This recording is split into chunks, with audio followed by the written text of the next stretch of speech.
I'm Alicia Johnston, and the owner of Averie's Apiary, along with my husband, William.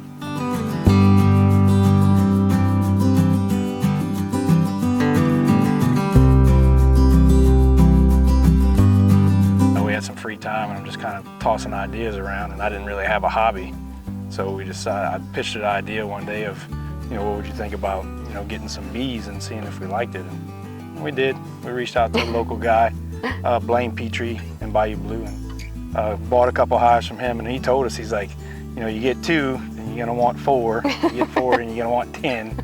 And we did. We learned a lot of stuff from Blaine, and here we are today.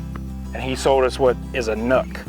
And a nuc is a small package of bees with 5 frames that they're already drawn out. You got a laying queen, a couple frames of brood, a couple frames of pollen and honey. So you take that and you transfer it into your 8 or 10 frame hive, whatever you want.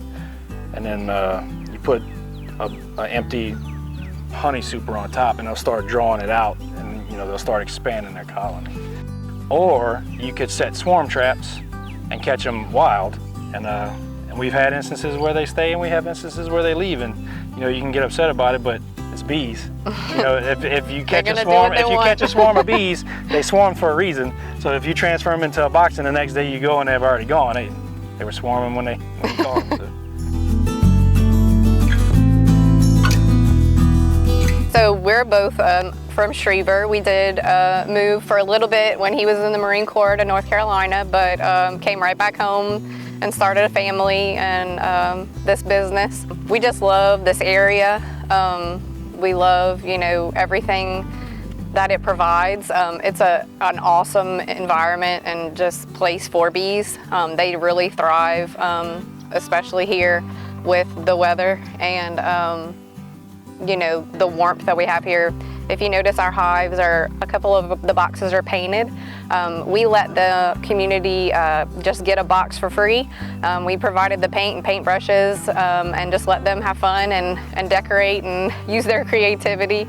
And we love to be able to involve people. We know everybody isn't crazy about bees. Not everybody wants bees, and people are scared of them. So we just really love being able to introduce people to that, show them videos and things on our website of up close and personal that they wouldn't, normally get to see, and just how important bees are for food and for nature and all those good things. So that's the queen. Big old girl. Yeah, she is. So once we pull honey from the hives, we take it back home, and we just run it through a centrifuge to get that honey out and bottle it. We still do everything out of our home. We produce all of our other products there also. So we do a beard balm with our beeswax. We do lip balm with our beeswax, and just try to make sure we use every source of the honey and the wax and those products that they produce for us, so we can make other things. Try to use everything. Yeah. We just like to keep, those chemicals out of there. We let, nature and how God intended bees to be as close as we can. We don't, believe that we need to add, different chemicals and things to that honey that we're going to eat and ingest. And so just try to keep everything as clean as possible. If you're going to be putting a lip balm on, I don't want to know that, that lip balm has chemicals in it. So a bee's sole purpose in life is to split, a hive to split, swarm, and spread its genetics. So if you're having to doctor a beehive along, you're just promoting poor genetics, and you just have to keep tending to it. So we don't really do that. Once Mother Nature starts going out into the forest and treating hot natural hives with treatments of oxalic acid and everything, once Mother Nature starts doing that, then we'll probably start looking to do that.